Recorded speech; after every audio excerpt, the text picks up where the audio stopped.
the sunlight will give us cancer, skin cancer. Yes. And you say that's absolutely not true. No, there is no proof yet to that effect. In fact, it's the opposite. That lack of sunshine causes skin cancer. You may know that many people have skin cancers in areas that are never even exposed to the sun. That's true. And so it's not the sun. The UVB is now taken off the hook. It's no longer the culprit. There's a brand new study that just came out and showed that UVB doesn't cause the cancer. It's the UVA.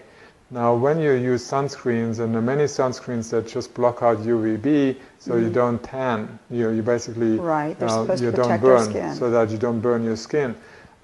Skin burning is not a good idea. Right. In any case, Address you don't that want to if you burn would, your yeah. skin. So typically, if your body is in the sun too long, it will start burning. You would want to get out of it. Whereas if you put suntan lotion on, you don't get that signal. And you allow a lot of penetration of UVA. Now there are some of these other screens that are blocking out both UVA and UVB, and you think, oh, now I'm safe. Right. Yes, but you are becoming vitamin D deficient while being in the sun. And if you are vitamin D D deficient, your cancer risk goes right up. Okay. So again, skin cancer, any kind of cancer. Right. So you need your vitamin D in order to be cancer-free. So again, the risk 77% of all cancers can be reversed or avoided by having normal vitamin D levels, according to Creighton University's study. Okay, so you shouldn't get sunburn. You should avoid that. But if you're not wearing sunscreen, your body will tell you if you're getting too much. Yes, the body will, once your skin starts reddening, that's the time to go out. But after if you start increasing your sun exposure, little by little, you will have a natural protection on the skin, which is called tanning. Yes, and I've then read that. You can stay out in the sun hours. I lived in Cyprus for 15 years. It's 330 days sunlight, very bright sunlight, very warm. I could stay out in the sun all day long and would never have any sunburn or any damage to the skin. Because the best sunscreen is a good tan. Yes, and again, the people in the countries where they have the highest UV radiation, that is the equator, the countries near the equator, or the high altitude, the Swiss Alpine mountains or the German Alps, you have 400% more exposure to UV radiation.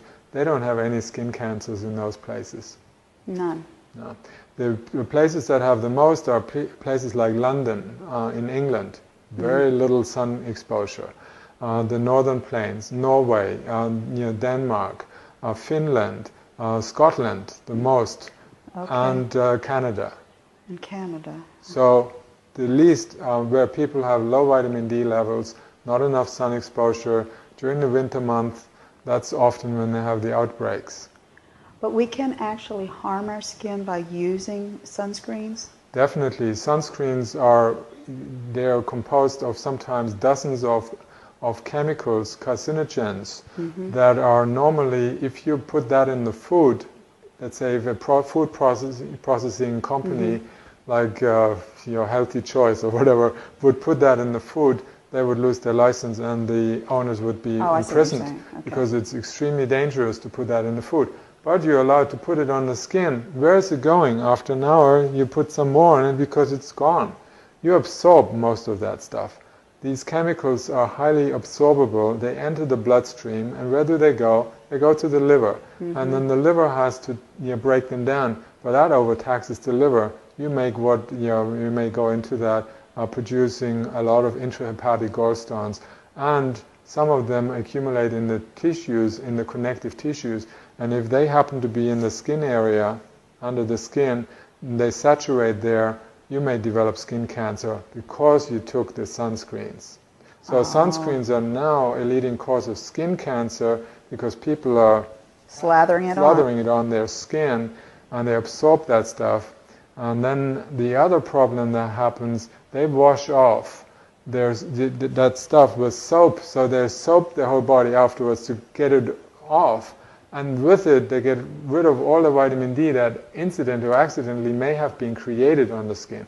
When you use soap after sunbathing, let's say even without sunscreens, if you just make vitamin D, make sure you don't use soap to wash your skin except under the arms and in the genital area where the sun doesn't go anywhere and the vitamin D is not made.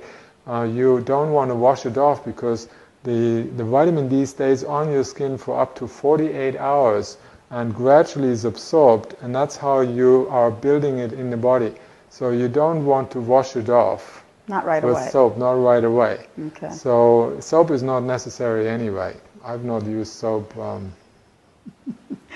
except when you make your hands dirty with oil or something else.